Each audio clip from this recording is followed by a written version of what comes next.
Ka thënë me një rast tjetër, pejgamberi Muhammed a.s. niset për umre. Armiqtë e Mekës nuk e lejonin.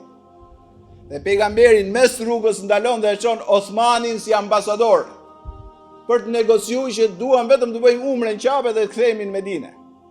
Vjen lajm i rrejshëm që Mekasit e kanë vrarë Osmanin. Vjen lajm po i rrejshëm. Por që këto nuk e dinin akoma që është i rrejshëm, menduan dhe ambasadori nuk vritet. Thjesht sjell lajmin dhe ikën. Pra vrasja e tij ishte një ngjarje shumë e rëndë.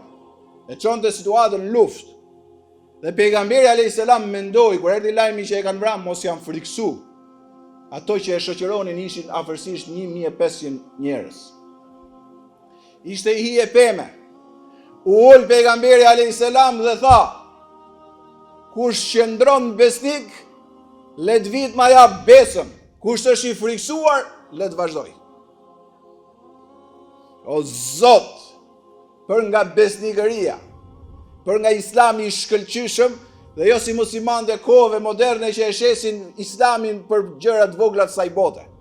Kanë nxituar duke jarë shokët e pejgamberi a.s. kështu, dorën për besë, ato të gjithë njëri pas tjetrit i vendosin dorën i thoi, të kemi dhënë besën ja Resul Allah, që ne jemi me ty dhe nuk e trastojmë islamin.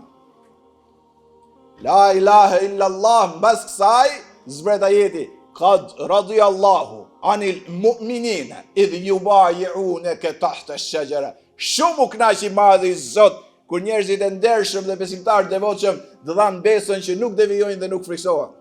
Dhe pejgamberi i mlodhi të gjithë i tha, dëgjoni, juve që më dhatë besën që të gjithë, ka siguru i madhi Zot nuk do t'ju preki as një sekond zjarri i xhenemit.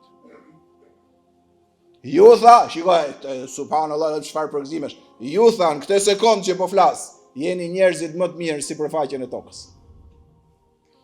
Pra s'do t'ju preki as një sekond xhenemi. Ju ka fali madhi Zot, i qofshim atij fal. E sa Zot i mirë që është ai.